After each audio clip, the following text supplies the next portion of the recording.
Denmark, small, successful, and perhaps the country Scotland most seeks to emulate, leading the green transition with the world's second most livable city, the most contented workforce, and Europe's shortest working hours. But its people pay some of the highest personal taxes. So, what makes the Danes so happy? A lot of people ask, is there a model? Can we scale this? And I don't think so. And go! I pay about 37% of my income in taxes. If you don't pay that much in tax, you're not able to have this welfare state, and then so you see it's all interconnected. We're not allowed to do exams, exactly, and we're not allowed to give grades. So that is a very unique possibility for us to teach in a way that nobody is controlling how we do it.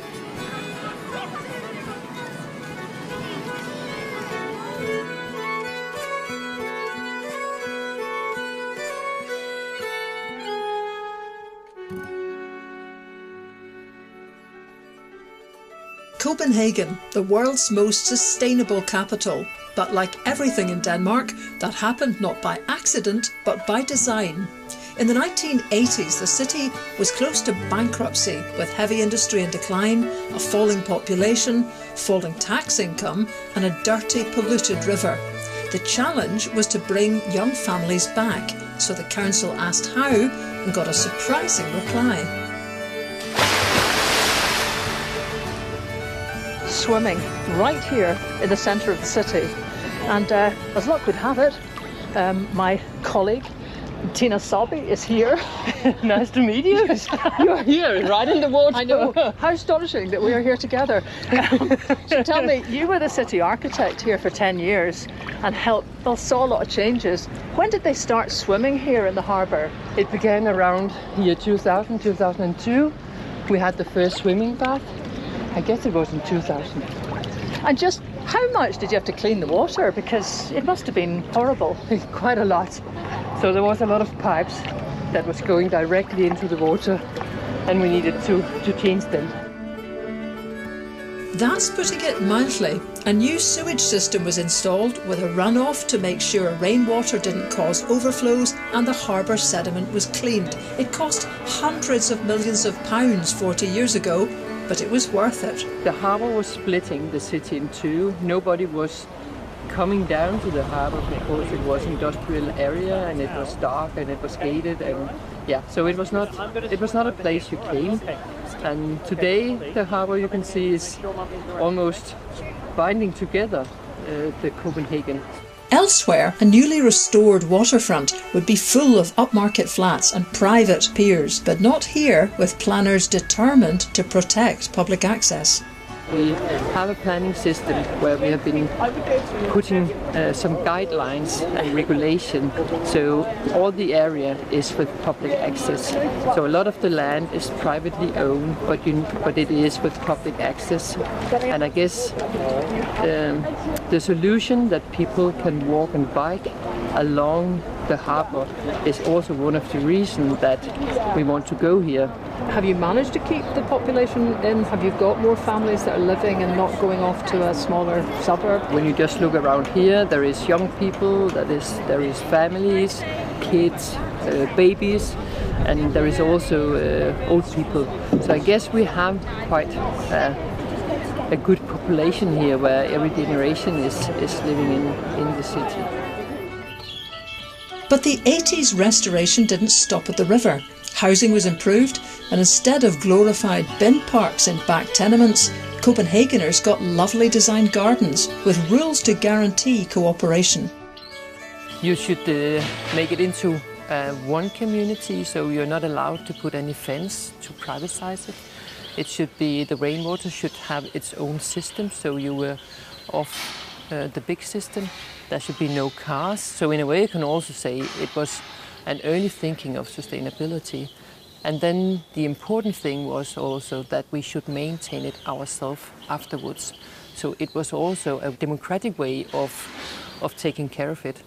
So now there is money from every family living here into the maintenance. So there is a community maintenance, you can say.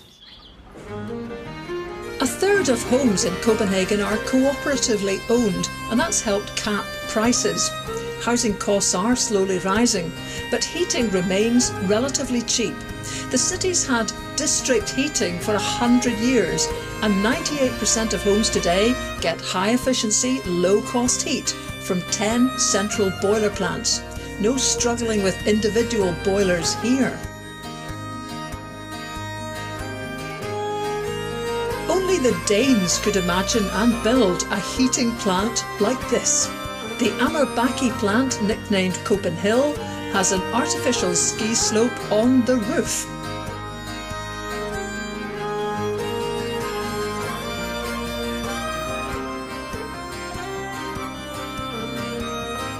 The energy comes from incinerating local rubbish, and that means minimal transport. The only emissions are water vapour, but the city aims to switch to biomass by 2025.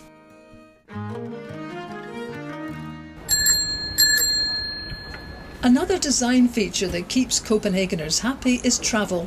Bikes outnumber cars. Today, 58% of residents travel to work and school by bike using 500 kilometres of bike lanes and car-free bridges. This is one of the great bits of infrastructure that makes cycling the fastest way to get around Copenhagen and the safest, because it's a cycle and pedestrian-only bridge. It's what makes cycling popular, because it's fast, it's quick. I'm joined by Marianne Weinrich, who chairs the Cycling Embassy of Denmark. No anguished, stressed expressions on cyclist faces here. Generally, no helmets. In fact, people don't look like conventional cyclists at all. It's striking to see women like you're beautifully dressed. Yeah, change into work, cycling gear to get messy or mucky. No, we don't dress for the ride, we dress for the destination. Right. Amazingly, in the 1980s, Copenhagen was as car-centred, congested and cycle-unfriendly as many Scottish cities today. But there's been a lot of work to turn that around. We've come to Nørreport station in the city centre, redeveloped with a huge bike park. It's big, but already not big enough. Politicians have chosen every year to have budget and investments and build more and more cycle lanes. So it is kind of because the people also want it, and we have visionary politicians who makes decisions about this and sees this as part of mobility in Copenhagen. You're so relaxed here about cycling because you've built in the safety through the design of the Copenhagen lanes. Safety is part of the design. It's not necessarily something you wear. And protected bike lanes is kind of the Copenhagen, the Danish design standard.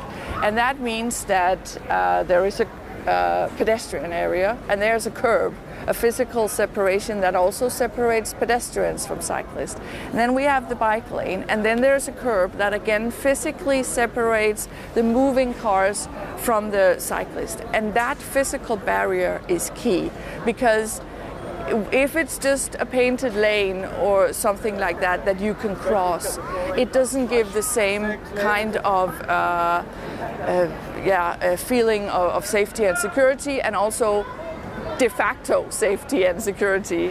Is that a key thing for getting women actually onto bikes? Because that's very noticeable here. Yes. Research has shown that the share of women cycling in a city is an indicator for how safe it is to cycle there. Women are generally more averse to risk in life than men. And when it comes to cycling, we simply won't cycle if it's not safe. I would say we're kind of smart that way. And also when you combine that with the fact that women do 75% of the unpaid care work in the world, and that also means often traveling with children, then you need it to be extra safe for you to travel with your children. So designing for especially for women and also for children to be able to cycle. That is designing, you know, with safety in mind, and then that's part of normalizing cycling and making it for a much broader group than the younger, more daring and strong and fearless. Tour de France cyclists. Yeah. Although you're pretty good at that as well. Yeah. It's a joined-up transport strategy that makes cycling the obvious choice for commuters. There's a dedicated compartment for bikes, not just 5 places. You don't have to fight for it, it's not bookable, and it's on every commuter train. It's to die for.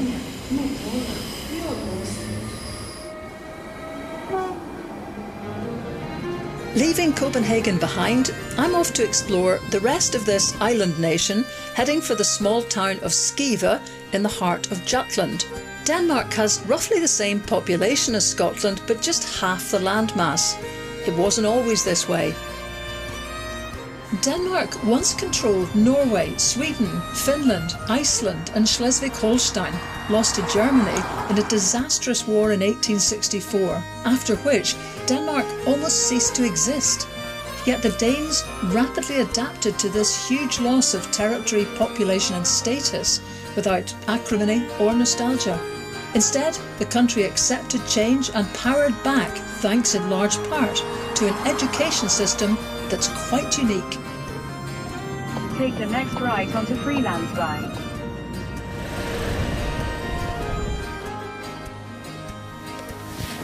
Well, there is life beyond Copenhagen and the big cities. This is small town Denmark. It's very different though. It's quiet, there's no pub, there's no shop in this little village, but there are apparently 6 little groups and societies, all funded by the council. So people are active citizens here, just not in the public realm. Larissa Albers is a teacher and mum. She walks her son Felilik to kindergarten every morning. Okay. They start the month before they turn 3. Children start primary school not at 4 or 5, but at 6 in Denmark. And kindergarten is a light touch start. They work with the letters and they work with the numbers and the colors, of course, but it's not a must that you can spell out your own name. Okay. It costs roughly a third of a full-time place in the UK. If you didn't have the kindergarten or any childcare, it would be very hard for you to be a teacher at all. Yes, exactly. I have about a 30-minute drive to my work and also 30 minutes back, so I need to go somewhere I can deliver my children and know they are safe, and then I can do my job and provide money and provide for my family. Mm-hmm. You need to pick your child up before 5, and that's fine. If you don't mind me asking, how much tax are you paying, and are you happy to pay high tax for these facilities? Yes, I pay about 37% of my income in taxes, and I'm really happy and I'm glad I'm doing it because it means I got the kindergarten, I got hospitals and anything I need provided. Is that the Danish way? Yes, we all help each other so that everybody gets the possibility to go to kindergarten. You also have families who don't have that much money, and then by us paying taxes, we actually help them getting a cheaper or more discount in the daycare. And some of them even go freely to daycare. They don't have to pay.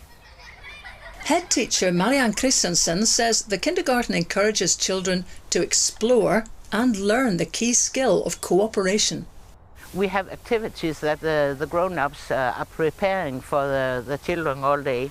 Today we are really having a good weather, so we are outside. But we can go inside and cut and paint and play, and we all have all kinds of toys inside. Yeah. Do any of the children have a difficulty with being outside? No, not at all. Yeah. It's mostly the parents that have difficulties. They think they are hiding and we can't see them, or they're cold, they're wet, but that's not an issue at all. What do the children get from being outside all the time? Experience. They have to taste and feel, and yeah. And they're social activities skills are very, very good, because they have to move and get inside the play. Can I be with you, or can I not? And so they're learning to cooperate. Yeah, yeah. Because this is the Danish way. Yeah. The Danish way is that children playing is very valuable. Yeah, yeah.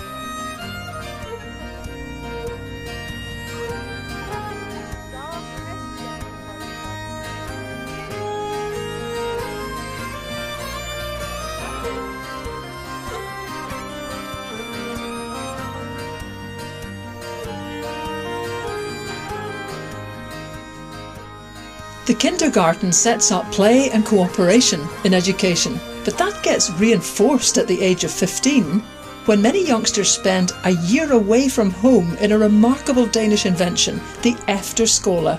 They still do core academic subjects, but also learn something they truly love. This Efterskole specialises in diving, swimming and sailing. There's a holiday today, but normally 170 15-year-olds from all over Denmark are learning, living, cooking and diving together. Principal teacher Yannick Marshall says Efterskole are about far more than just hitting academic grades. I think it's important that we take some of the pressure off, take some of the tempo out of getting through to college and getting through to our work, and I think that's too much. We have to stay right now in this age, 15, 16, and look at each other, but also look inside and say, who am I? What do I want to do with my life? I can see you living a different life from the one I lived. That's interesting. Tell me more. So this whole dannelse as a begreb, that's Efterskole. Students share domestic chores, and for most of these 15-year-olds, it's their first time living away from home. And they sit in the dining room in the family. All right. So it kind of makes it more manageable rather than being 170 people. Yeah. And then each family has a teacher that's their mentor or closest relation to home and home. And that's a very important role to be, because life hurts sometimes. Yeah. The young people who come here are learning how to cooperate, create a community and become active citizens. I think we're happy, but we're also very self-focused, and we try to use this year to show that now you're part of a fellowship. This is the strength of a fellowship. You give and you take, and some give more because they're wider shoulders right now or being a better place in life, and then you give more to the community, and then you get back. So there's ups and downs in life, the ups and downs this year. So I think that's also one of the big values of being an Efterskole. What's not to love? But the chance to explore your interests and yourself doesn't end with Efterskole at 15. Danes aged 18 to 99 can also attend folk high schools or folkhøjskoler. These residential learning centres, inspired by the Danish thinker Nikolai Grundtvig, expand horizons, especially in that year between high school and university. Caroline Spield Høgsbro, the principal at Krabbesholm Højskole, explains that they recruit passionate practitioners, not conventional teaching staff. We're not allowed to do exams, exactly, and we're not allowed to give grades. So that is a very unique possibility for us to teach in a way that nobody is controlling how we do it. Well, there is obviously some kind of control. We have to teach for some hours, for a certain amount of hours, and it's not like there's no control with the schools at all. But it is a very clear claim of the school that we should not be a school with a curriculum and no exams and no paper. If you ask people who are in my age, they would say the year in the Efterskole or the year in the high school was the best in my life. So that's something you take with you the rest of your life. Krabbesholm is a modern arts-based school in a 500-year-old building with live-in teachers whose role is to encourage and inspire. Teacher Kirsten Pals is here after an international career in visual arts. I'm not trained as a teacher. I am trained as a visual artist, and I work as a visual artist. And this is also something which is possible in this kind of school, that we can work here without being trained as teachers, but we come here through our knowledge and engagement and passion for the arts. I'm from Oslo, Norway, and I can already see a huge difference in how the education system is between the two countries. Because here it's more for your own sake than doing something for your teacher. So you develop much more skills, and I feel like we're all very motivated to do whatever we're doing in whatever studio or workshop, because it's for your own sake, and you learn so much more than just having a grade and a teacher coming in kind of saying, oh no, don't do that. They kind of guide you. Really?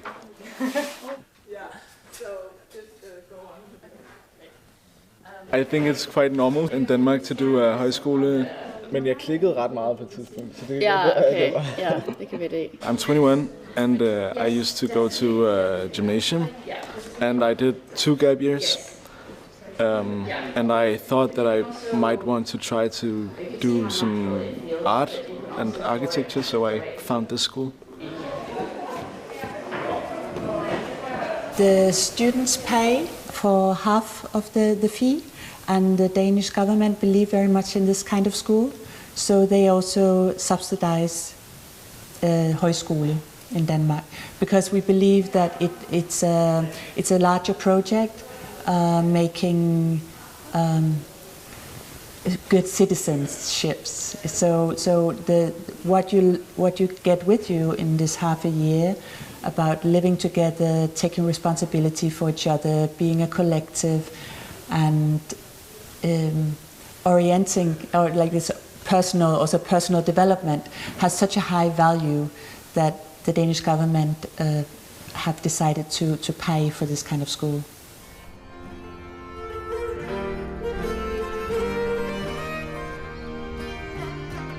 Of course, university still plays an important role in Danish education. Tuition is free and students often qualify for additional living support expenses. It's part of flexicurity, another uniquely Danish take on the welfare state that accounts for more than a third of all government spending. Danes pay an average income tax of about 40%. So what do they get for their money? Free healthcare may sound like the average welfare state, but flexicurity is different. There are the small things, like parents get a day's pay to stay home with a sick child. And the big things, the Danish pension is truly livable, not one of the worst in the developed world. And unemployment benefit is linked to pay. That's the security part. But unusually, it's also relatively easy to get laid off in Denmark, and that's the flexibility bit. Here at Roskilde University, Professor Jon Kvist is an expert in Denmark's welfare policies. We have a flexible labour market, so it's relatively easy for employers to sack people, and that's one of the reasons why we don't have 0-hour contracts.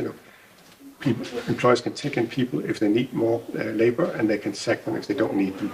Because there's a high turnover, the economy works well, but it's not borne on the shoulders of the employers or of the unemployed. It's borne on all of us, on the society, who collectively finance these unemployment benefits and all the measures that help people get back into work. So that's the contract we have, that you're not entitled to a specific job, but you're entitled to a job. And if you don't have a job, then you will get unemployment benefits and active labour market policies and other measures trying to get you back into work. And that must be what partly makes Danes happy, the security. Yeah, I've not thought about it that way before. But my friend, the painter, he loses his job 2 to 4 times a year, and he's a very happy man because he knows that he will get another job when he's fired, and he knows that in between the 2 jobs he will get an unemployment benefit. So he's not uncertain about his income, and his financial institutions are not certain that he will pay his mortgage. So they're also happy to live and keep his house.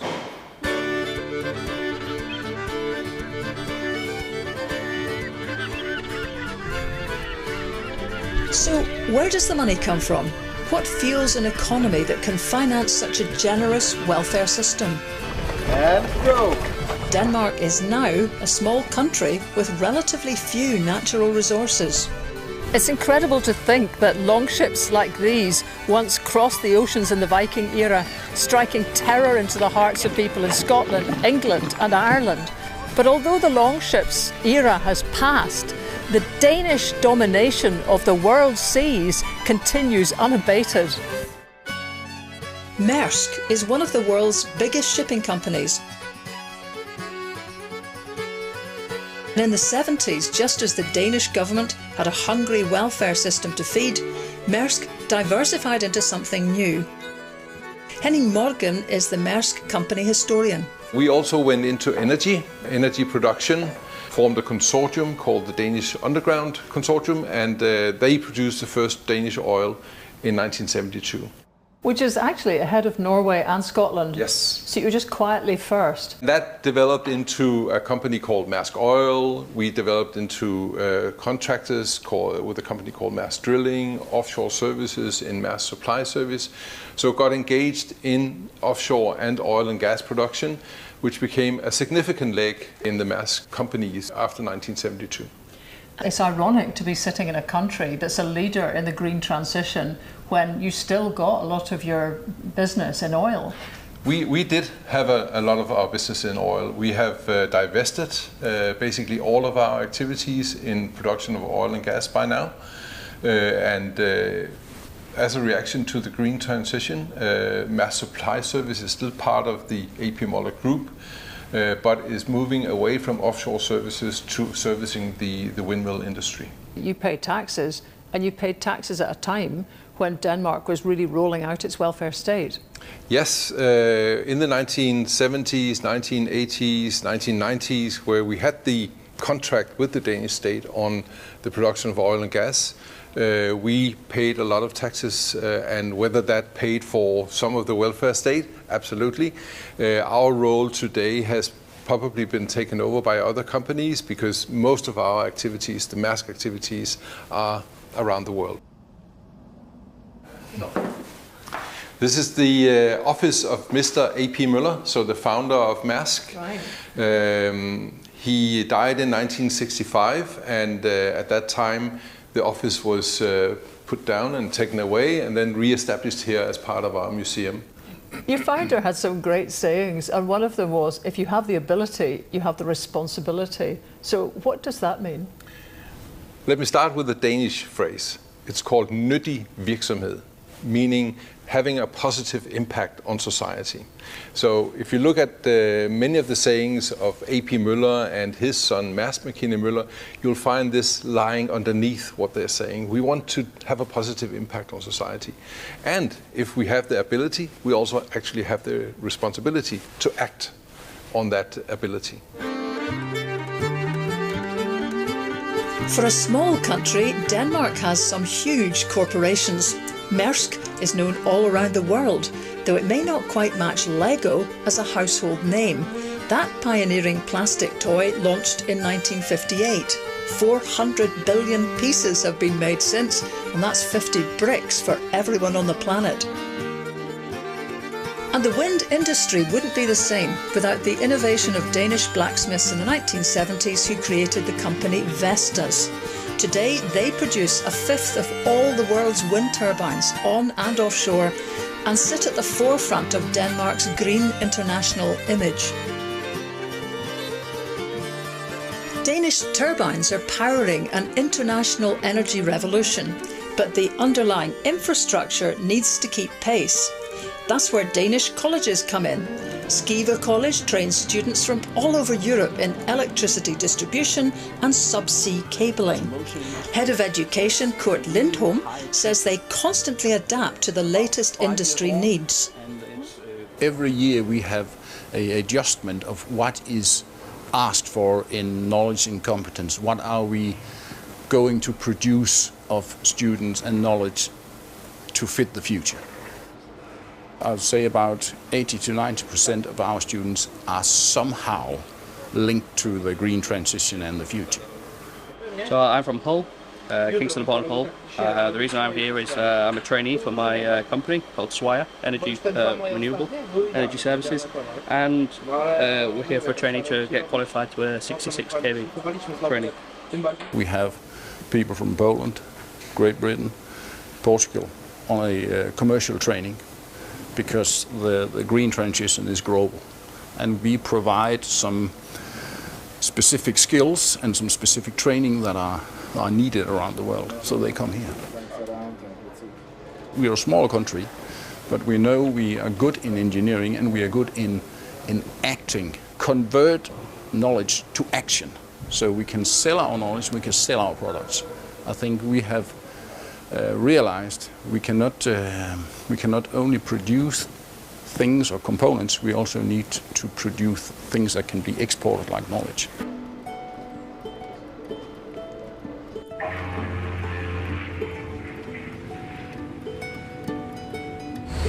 Well, we're leaving the mainland behind and heading to the tiny island of Samso. Normally people think that the big advances, the pioneers, the go-getters are all in cities, but this little island rather proves differently. They were the UN climate champions at the COP26 summit, and they're likely to be net zero before the rest of Denmark and Europe. 9 miles off the Jutland coast, the island of Samso has less than 4,000 inhabitants, and it's less than a third of Arran in size. It's a low-lying farming community and a popular holiday destination, not so different to many islands around Scotland. This metal is part of a system that pretty much no Scottish island has, which is a big subsea connector that takes all the surplus energy in Samso for sale on the mainland of Denmark. And that's exactly the opposite direction of travel that it used to be when the cable came in 1960. Agriculture is at the heart of the island economy, with small farms producing cereal crops and vegetables. Typically Danish, they trust that the tourists will pay.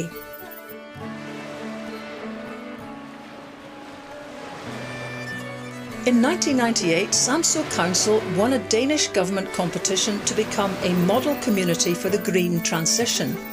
Now an energy academy is generating and passing on skills and knowledge. Its champion is a vegetable farmer turned energy guru, Søren Hermansen, who has the human nous needed to bring canny islanders on board, folk who wouldn't accept change simply for change's sake. The whole concept of being green is actually also, in my perspective, not what we aim to be. For us, I think it's kind of how to maintain a healthy society is maybe the most important reason for people to accept changes. If we can change things to the better, and the better is not for me to decide, it's not environment, it's not energy or wind turbines, but the wind turbines can be tools to achieve what you want to change or where you want to make a better quality of your life in a social concept. And I think that is what we have kind of been sniffing around to find these connections, this glue of society where we can say, where does it make sense? And then wind turbines was one answer, and using biomass instead of imported oil was another one. I mean, every time we had to evaluate it, does it tick all the boxes?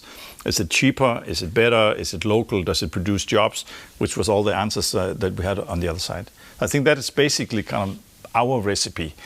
And a lot of people ask, is there a model? Can we scale this? And I don't think so.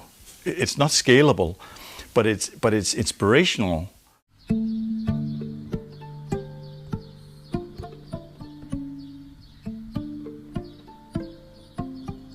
There's nothing new about wind power in Denmark, but getting the islanders to accept a new generation of towers in the landscape took careful negotiation. While farmers like Jørgen could see the money in wind, that didn't impress all of the neighbours. We get a license here because we have a good area here. It's a long way to church, that's point one.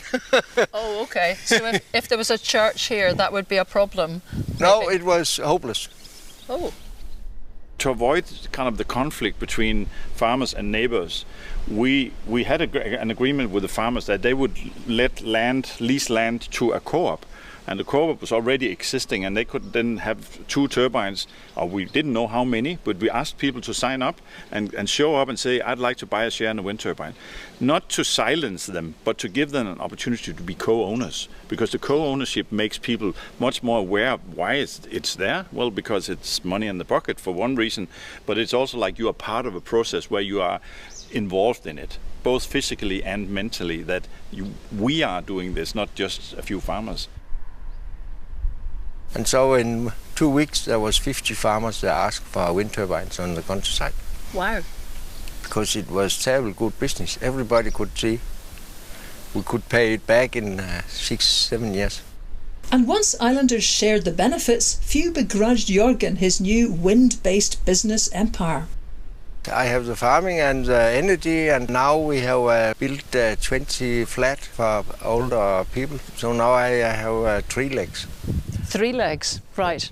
Yeah. Okay, not just one farming leg. Yeah. You have a farming leg, an energy leg and a building leg. Yeah. Right, that's quite a lot of legs. Søren's plan also included making the island's villages and towns more energy efficient. They had largely relied on imports of oil, but their own fields were brimming with another potential fuel, and there was a looming energy crisis. So then we talked and negotiated with the farmers. They knew what the oil prices were, and we said to them, can you provide a 20% cheaper price with straw? Then I think we can convince most people to connect to district heating, because this will mean the energy bill will be cheaper per year. So there's a win-win for everybody, that the house owners will have cheaper heat, the farmers will make a living or make an income from straw, where they usually just had to compost it on the field, and we'll produce a number of jobs we didn't have before, to dig down the trenches for piping, connecting the houses, taking the oil furnaces out and putting in heat pumps and so on and so forth. So when we talked about it in that way, we gave kind of a lot of different reasons for people to connect to this and say, yes, this is exactly what we're wishing for. You also killed a lot of birds with one stone, because when you had the pavements up, you put a lot of stuff down there in one go. I mean, when we're looking at change, a lot of people say, but we also have this problem and that problem and this problem, and then we can get stuck in a number of problems that piles up. Instead, we try to reverse that and think, how many problems can we solve in one go? So when we do open up the road, then we could talk to the water people and say, what about these old rusty steel pipes? Maybe it's time to change them. All right, that's fine. We'll pay our bit. The electricity people, why don't we take these hanging wires down that every now and again there's a storm or ice, or they also corrode and they fall down, and maintenance costs are higher and higher. Put them in the ground in cables, and it could be broadband, it could be many different things here. So we talked to everybody and made them commit to this and co-finance the installations. So that made everything cheaper. So you are 3,700 people, yeah, with one council here. Yeah. Yeah, and that really works. You would be in Scotland. There is nothing that small. No. So everything's huge. Sometimes people also say, it would be much better if we're in a bigger municipality, because there's also a lot of little things that becomes big problems because we are a small place. But I think in the long run, it has a lot of advantages to be a small place where we can actually communicate directly. But I mean, everything has a flip side. But I think that's true. It is better to make decisions in a smaller environment where you know who to talk to. That very local decision made Jørgen a happy farmer. Islanders too. 80% now have district heating, and their bills were cut during the cost of living crisis when UK bills trebled. Samso has 4 district heating boiler plants. Bales from local farms are loaded on a slow conveyor belt that inches the straw into a high-efficiency burner. The furnace heats water, and the water's piped in the streets to heat local homes, with ash returned to the fields.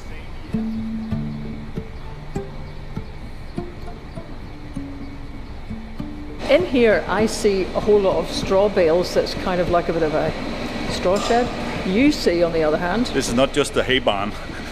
This is a bank deposit for energy. The great thing about this is that all your materials basically are so local. I mean, this facility has contracts with 5-6 farmers who are not more than 3 to 5 kilometers away from this facility. And we have the same with the other facilities also. So we don't spend kind of the saved carbon emission in transporting long distances and big trucks and tractors driving on the roads for long distances. And then the other thing is, if anything goes wrong, the machinery is simple enough that a local person can fix it. This is not high tech, so yes, we can call the plumber and he'll come and fix almost everything here with his own tools and his own capacity. The only variable factor is weather. Late season rain has delayed the harvest this year. So as I leave Samso, the farmers are still in the fields. It's clear that going green has brought jobs, security and cheaper energy, and that's made the whole community very happy.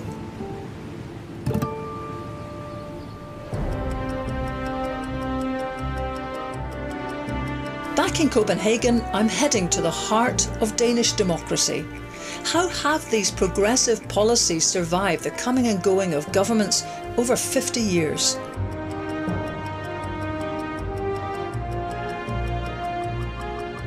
The TV series Borgen brought Denmark's coalition politics into living rooms across the world, with its female Prime Minister hatching deals in these very cloisters. And that's because Denmark's proportional parliament demands negotiation, unlike the Westminster system with its first past the post and winner takes all. Hvis ikke vi kommer med et konkret tilbud, han kan forholde sig til, så lugter han blod. Jeg giver mig ikke på integration uanset hvad. De får Finans, Justits- og Udenrigsministeriet og 6 andre, så tager vi økonomi og erhverv, undervisning og kultur. Borgen's dramatic film location is nowhere near the actual seat of government. That business is conducted across the river in less striking, if more practical, modern settings, like the Foreign Ministry. Dan Jørgensen is the Minister for Climate, Energy and Utilities. Most people will have watched Borgen and thought that, okay, that's brilliant, it's impressive, but it's a drama. It is actually for real, because your parliament, your governments, are invariably coalitions between many parties, and that's normal because you've got proportional parliament. Well, not only are they coalitions, very often they will also be minority governments. So you'll be in governments, but you won't actually have the majority yourself. You're dependent on other parties to support you. And this makes it almost impossible for political parties to just go strictly for their own agenda. Also, very often, even if you have a majority, for instance, right now we have a majority government, we don't actually use that majority very often. We almost always seek to have other parties on board for several reasons. One is, okay, so if power changes, we are pretty sure that the decisions that we've made will stand. That's an important reason. But also, actually, it's a part of Danish culture, that political culture, that broad majorities and broad compromises are seen as a good in itself. Now, if you ask most Danish people, they would probably tell you that they think that we have a lot of political differences in Denmark, but which we also do on some issues. But if you compare it to almost all other countries, the things that we are arguing about in the Danish parliament are quite small differences. So, for instance, we have this tax-funded welfare state, and there's actually no parties in the Danish parliament that wants to fundamentally change that. I must say, in the time that we've been here, we can really see that just in every sort of small way, people are very relaxed. It's very consensual. There's not much conflict about. Well, this is also something that you can see in the United Nations happiness index. We are almost always on top of that index. And I think, again, obviously for idealistic reasons, you want your people of a country to be happy, but also for rational reasons. I mean, a happy country is a country that's less sick, that's more productive, that's got less conflict. There's so many positive things to say about that. And of course, it's all a circle, because if you're not happy and you don't have a lot of trust social capital in society, then you're not able or willing to pay that much in tax. And if you don't pay that much in tax, you're not able to have this welfare state. And then, so you see, it's all interconnected. In the 1970s, a big decision happened when the oil crisis happened, the OPEC crisis happened. All the oil and gas prices in the world went up. But Denmark did something really quite extraordinary afterwards, which was? Well, we decided that it wasn't a good idea to be dependent on energy sources from other countries. So basically, instead of being dependent on oil from countries that could, like this, decide to raise the prices and thereby hurt our economy, we needed alternatives. And that's actually how we started developing renewable energy. So at that time, it's strange to think about it now, but at that time it didn't really have anything to do with the environment. It wasn't a green movement as such. It then quickly evolved to that because many of the very active forces in the Danish society that wanted to make this happen were also interested in the environment, so it went hand in hand, but actually that's how it started. So really it was about protecting your independence as a country, really? Yeah, it was. Instead of buying your energy very expensively from other countries and thereby also being dependent on them, it was much better to create your own energy. But then you also decided to keep the price of oil and gas high in Denmark, and you made the cost of importing cars really, really expensive. Yes. Who votes for parties like that? Well, we decided decades ago that maybe it's a good idea if you want a welfare state that is expensive, so you need a lot of tax revenue. Maybe it's then a good idea to tax the things that's a good idea to tax because you also want to limit it. Because then you'd get two things. You'll get the revenue from the taxes, but you will also get less pollution. Having said that, I would lie if I said that it's very popular to tax cars. It isn't. But on the other hand, I think most people in Denmark sort of just accept it because they know, one, we need to do it because of the environment and the climate, and two, if we didn't tax that, if we didn't tax the cars, we would need the money from somewhere else and we would have to tax something different. Coming back to the question of climate, Denmark is now right at the front of the green transition, having created the grouping Beyond Oil and Gas at the COP26 summit actually in Glasgow. What are your immediate aims and how confident are you you're going to get there? Well, we've decided to stop our oil and gas production. When we made the decision, we were the biggest oil producer in the EU, so we did, even though we also had a lot of renewables already then, we still also had oil and gas. And we still do have oil and gas today. But we decided that if we want to fight climate change, it's not enough to be leading in renewable energy. So that's really the demand side of the energy question. We also needed to be leaders on the supply side.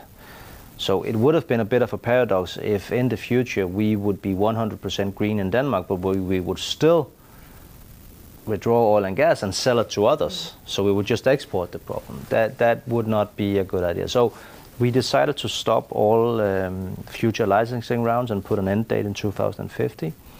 Now for this to actually happen, which it will, of course we then need alternatives. So this means that we also had to spark our innovation and be even more ambitious on renewables, and that is what we're doing.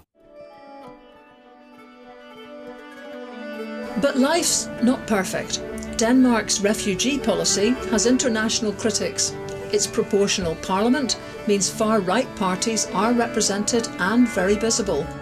And a controversial new law limits the proportion of non-Western people in certain neighbourhoods to aid integration.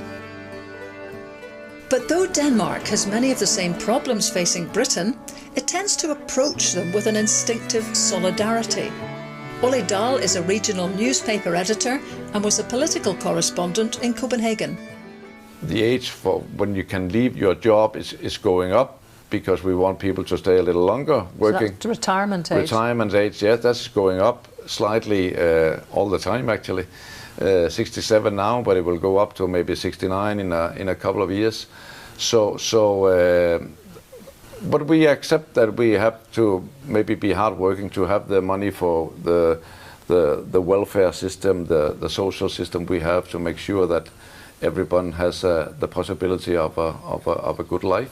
Biggest problem is now to have enough people to fill out the jobs which is not occupied at the moment, meaning both the welfare system and the education system and the private companies could use a lot more staff at the moment, many places, also here locally. So we just hope for instance, the Ukrainians have very easy, refugees from Ukraine have very easily found job here, and we're happy about that. But we also need, the young people when they finish school, more of them to stay in this area instead of moving to Copenhagen, for instance. We need them here to fulfill the job applies that are here. Issues you might find in any Scottish paper. In fact, Ola is a regular visitor to Scotland and sees strong similarities with Denmark. In many ways, Scotland and Nordic countries are so similar, I think, when it comes to life and priorities in life, that I hope also that this cooperation could even be stronger between Scotland especially and the Nordic countries. Denmark is now a small but perfectly formed country. The astonishing thing about the Nordic countries is that there are so many small countries working together, but nobody seems to think you should all have the same currency. All of you have a different currency from the neighbour, and you're not a United States of Scandinavia. No, and you never will be, will you? One state. No, never. No. We like to have this independence as we have the Scandinavian countries, and it works very well. We cooperate. And we let the people and the countries flourish in their own way, and in a way where they have their strengths, they can show it, and still have a good, strong cooperation, because that's needed, of course, when we have a challenge in the world. Europe should stick together, as far as I can see it, and the Nordic countries, and maybe also Scotland, could be part of that cooperation to stick together and work together. And Scotland, of course, we'd like to see Scotland back in Europe someday.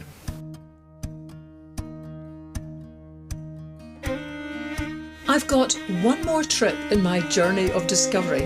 I'm travelling east from Copenhagen to test the ease of movement between Denmark and her nearest foreign neighbour, Sweden. Very easy, as it turns out. The famous Øresund Bridge between Denmark and Sweden, a frictionless border between two different countries with different systems, different languages and different currencies. Does that get in the way of cross-border trade? Not when you pay by card.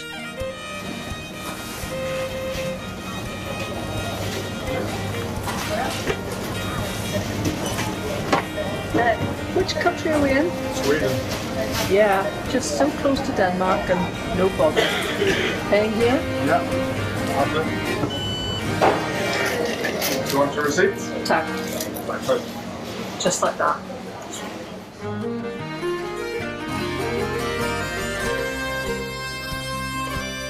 So this is Denmark. It's known for its green energy and happy people. But its biggest achievement, threaded through my journey and across the lifespan of every Dane, is cooperation. It's built into the kindergarten and unique efterskole, the district heating that powers communities, and the coalition parliament that can stick to an anti-oil strategy for 50 years. You can ski on heating systems, swim in docks, and escape your parents at 15, all courtesy of the state. Denmark is relaxed, cooperative and playful, without the stress that bedevils adversarial Britain.